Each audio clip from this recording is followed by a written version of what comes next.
Bonjour, bienvenue dans cette méditation de la parole de Dieu de ce jeudi 23 février. Écoutons la parole de Dieu. Honneur et gloire à toi, Seigneur, Jésus, source d'amour, toi le chemin de vie, le roi de la paix, Jésus, Jésus, Jésus. En ce temps-là, Jésus disait à ses disciples, « Il faut que le Fils de l'homme souffre beaucoup, qu'il soit rejeté par les anciens, les grands prêtres et les scribes, qu'il soit tué et qu'au troisième jour, il ressuscite. » Il leur disait à tous, « Celui qui veut marcher à ma suite, qu'il renonce à lui-même, qu'il prenne sa croix chaque jour et qu'il me suive. Car celui qui veut sauver sa vie la perdra, mais celui qui perdra sa vie à cause de moi la sauvera. Quel avantage un homme aura-t-il à gagner le monde entier s'il se perd ou se ruine lui-même? » Acclamons la parole de Dieu. Louange à toi, Seigneur Jésus.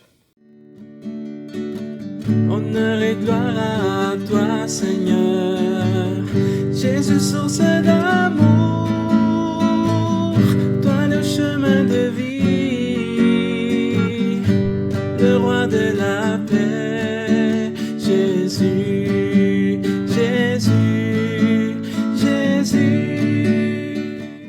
Celui qui veut marcher à ma suite, qu'il renonce à lui-même, qu'il prenne sa croix chaque jour et qu'il me suive. Aujourd'hui, c'est le premier jeudi du carême. Les cendres que nous avons été imposées sur le front sont encore fraîches. Ces cendres nous introduisent à ce temps sacré qui est un trajet de 40 jours.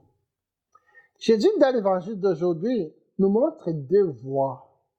La voie de la croix qu'il faut parcourir. Il y a aussi notre propre chemin à sa suite. Personne ne traverse cette vie sans souffrir d'une manière ou d'une autre. Vraiment, la vie nous réserve tant de défis. Les pertes et les déceptions journalières qui se présentent. Jésus n'a jamais dit que croire en lui nous éviterait tout problème ou toute souffrance. Combien de fois nous refusons dans notre vie le message de la croix? Combien de fois nous nous révoltons devant la maladie, la souffrance? Pourtant, Jésus, dans cet évangile, il est clair en nous disant, « Celui qui veut marcher à ma suite, qui renonce à lui-même, qui prenne sa croix chaque jour et qui me suive. » La vie chrétienne ne se vit pas dans du coton. Elle se heurte à toutes les intempéries de notre monde, car c'est bien au cœur du monde que nous sommes appelés à vivre en vrai disciple du Christ, en acceptant ce qui ne peut être évité, ou en ayant le courage de notre foi, dans un contexte où tout pourrait nous attirer loin de Dieu. La vie chrétienne demande un effort, demande du dépassement de soi, pour l'amour de Dieu, pour l'amour aussi des autres. C'est la grande leçon de cet évangile d'aujourd'hui. La vie est en nous de Dieu, et Jésus vient nous montrer de quelle façon la vivre, car elle n'est pas une finalité en soi, mais elle nous ouvre sur la vie éternelle. À notre mort, nous serons jugés non pas sur ce que nous aurons amassé, non pas sur notre notoriété ou notre réussite sociale, mais bien sur la foi que nous aurons vécue et sur l'amour que nous aurons partagé.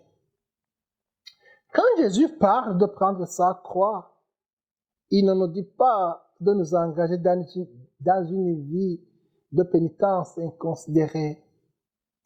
Il nous dit simplement de savoir nous dépasser et de renoncer à notre volonté propre pour entrer dans celle de Dieu.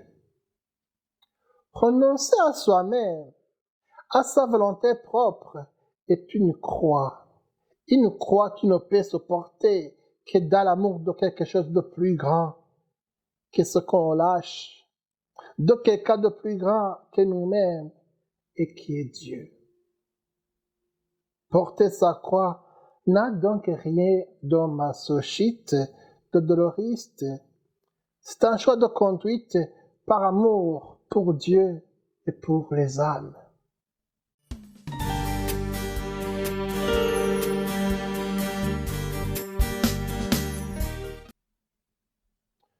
Demandons au cours de cette méditation, Seigneur, tu connais ma fragilité. Donne-moi ta grâce pour mieux porter la croix. Aide-moi à faire la volonté divine. Viens à mon secours, Seigneur. Amen. Que Dieu Tout-Puissant nous bénisse. Au nom du Père et du Fils et du Saint-Esprit. Amen.